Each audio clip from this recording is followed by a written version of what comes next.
this is James from Drone Deer Services. And in this short range shortened mission, we're going to find right around 15 deer in 9 minutes.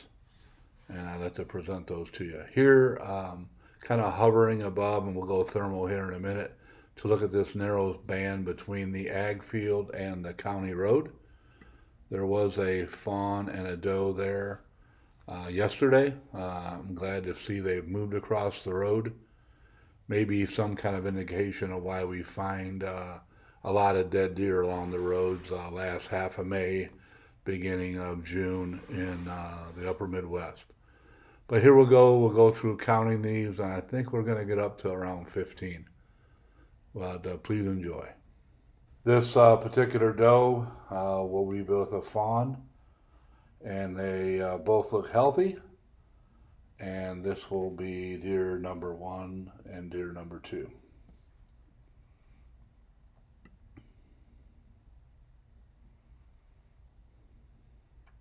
I swing over in the IR mode, and what we'll see here is another doe and a fawn, looking very well, healthy.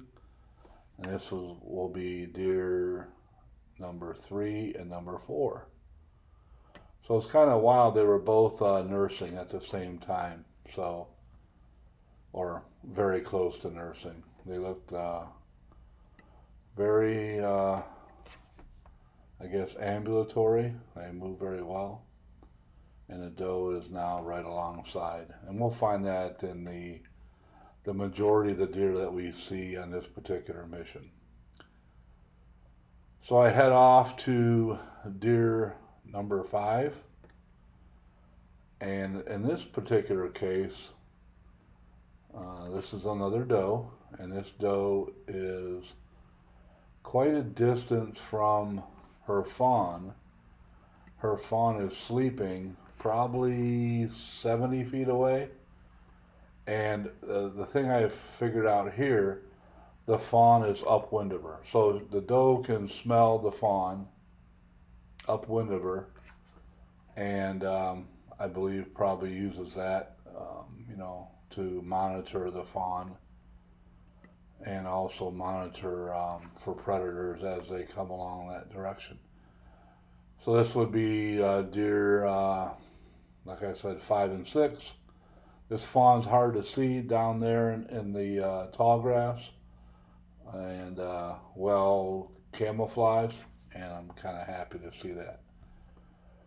So we leave this first that was the area that was had a control burn on it, and I go back to this back corner.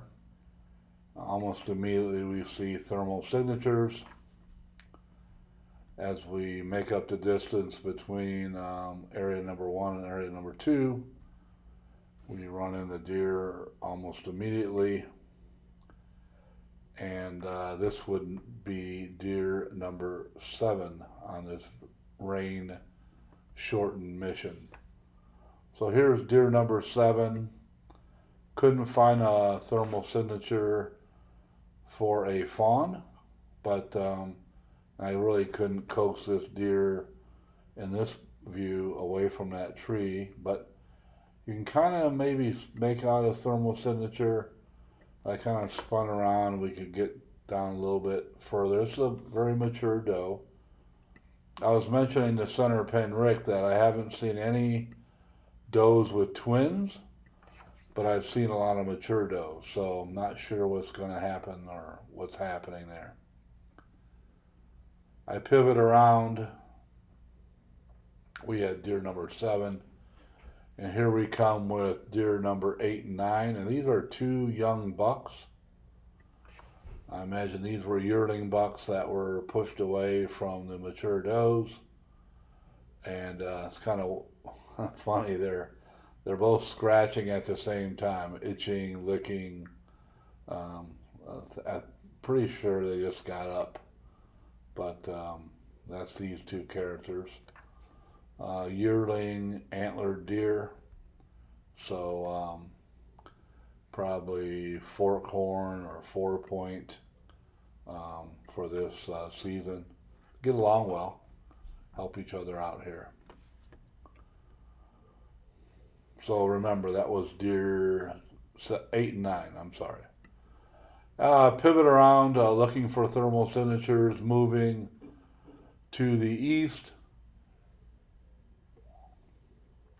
And this thermal signature I was not able to pick up. I'm going to count the deer then, though. So that would be deer 10. And then here beneath the trees to the lower right is deer 11. Could not process if that was a doe or a buck. And that was briefly deer 12. So my count was wrong. So we have 12 deer in this range shortened mission. I kind of spin around to see, kind of the rain coming. We were getting waves, and we had been almost in a drought condition for about 25 days. So the recent rains have really helped the farmers, which is good. And here I am going a little bit deeper into the parcel.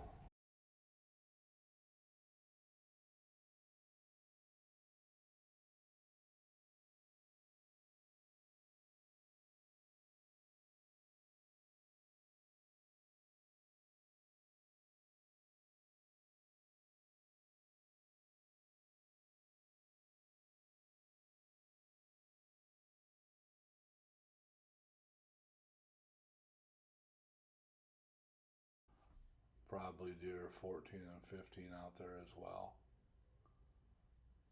Had to hurry though. I started this whole discussion with only 11, but now we're up to 15. 15 in 9 minutes. Pretty darn good. So here's the fourth doe with a fawn. And there's a look at the river. It's not very swollen. Didn't get tremendous amounts of rain. And then here's my way back to the launch site. Like I said, it was beginning to sprinkle, and it's time to put the Mavic down. I didn't notice anything, no issues at all with the Mavic in this weather. But I think it was 15. So 4 does with fawn, a couple does or a couple unprocessed deer, a couple bucks look like twin yearlings, and that was the mission. As we fly back in, you can kind of get an idea what the weather was doing. Kind of waves. We're looking west a little bit north here, northwest, and waves coming, from that direction. Temperature at time of flight was about 54 degrees, and I'm going to put the Mavic 3T down right here. Thanks for watching. Thanks for subscribing. If you haven't subscribed, please consider. If you like the videos, go ahead and indicate that you like them. We'll do our best to improve. We answer all the comments. We answer all emails. If you need help with drone deer services, we can certainly discuss that. Just send us an email and we'll set something up. But this is the Boomer Outdoorsman at Drone Deer Services. Over and out.